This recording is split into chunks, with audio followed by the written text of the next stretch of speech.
एक समय की बात है, एक छोटे से जंगल में एक इच्छाधारी नाग नागिन रहा करते थे। उन्हीं के साथ जंगल में कई जानवर भी रहा करते थे।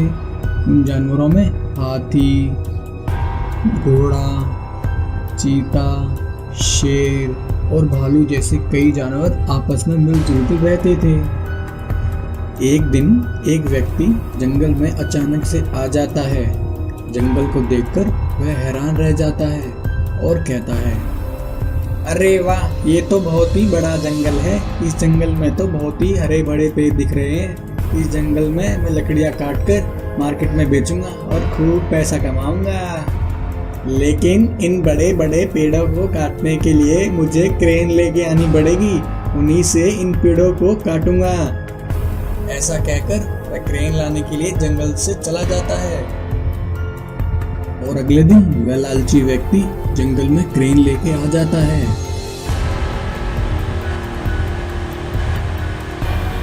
और पेड़ों को गिराना शुरू कर देता है।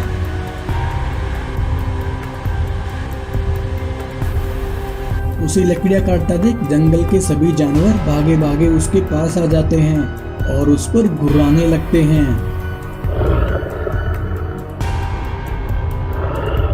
तभी शेर कहता है, हे मनुष्य, तुम इस प्रकार लकड़ियां नहीं काट सकते हो। यह जंगल हमारा है।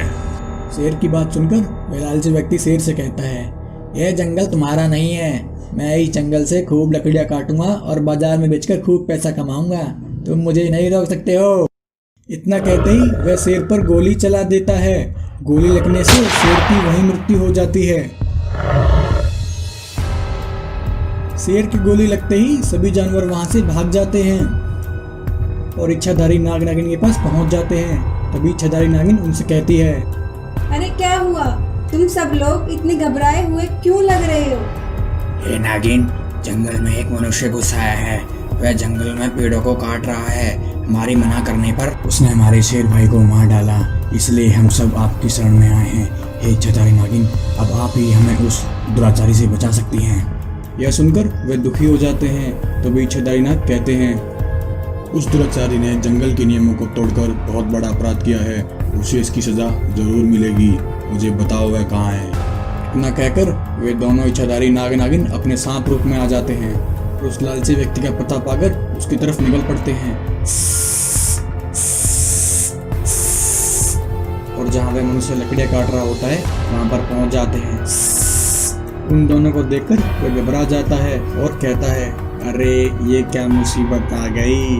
अब मेरा क्या होगा, मर गया रे। तभी दोनों इच्छाधारी नाग नागिन मनुष्य रूप में आ जाते हैं।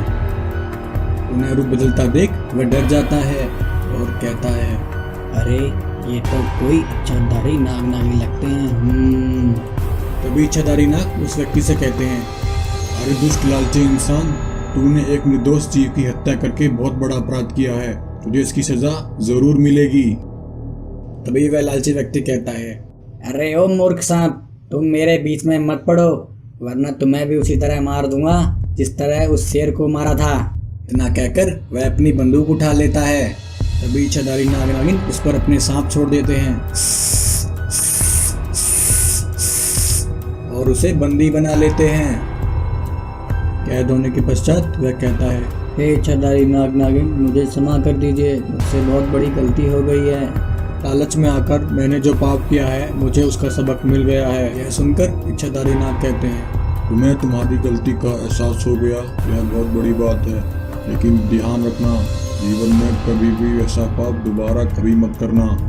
तभी इच्छाधारी नागिन कहती हैं, हे मानव, ध्यान रखना, फिर कभी लौटकर इस जंगल में मत आना, क्योंकि ये जंगल इंसानों के लिए नहीं है। ऐसा कहकर इच्छाधारी नाग अपनी शक्ति से उस व्यक्ति को मुक्त कर देते हैं। सांपों के बंधन से मुक्त होने के बाद वह व्यक्ति जंगल से निराश होकर चला जाता है। तो प्यारे दोस्तों, इस कहानी से हमें यह शिक्षा मिलती है कि हमें अपने जीवन में कभी लालच नहीं करना चाहिए, क्योंकि लालच बुरी बला होती है। ऐसी ही और मजेदार कहानियाँ देखने के लिए आप हमारे चैनल को सब्सक्राइब कर सकते हैं। वीडियो को देखने के लिए आपका धन्यवाद।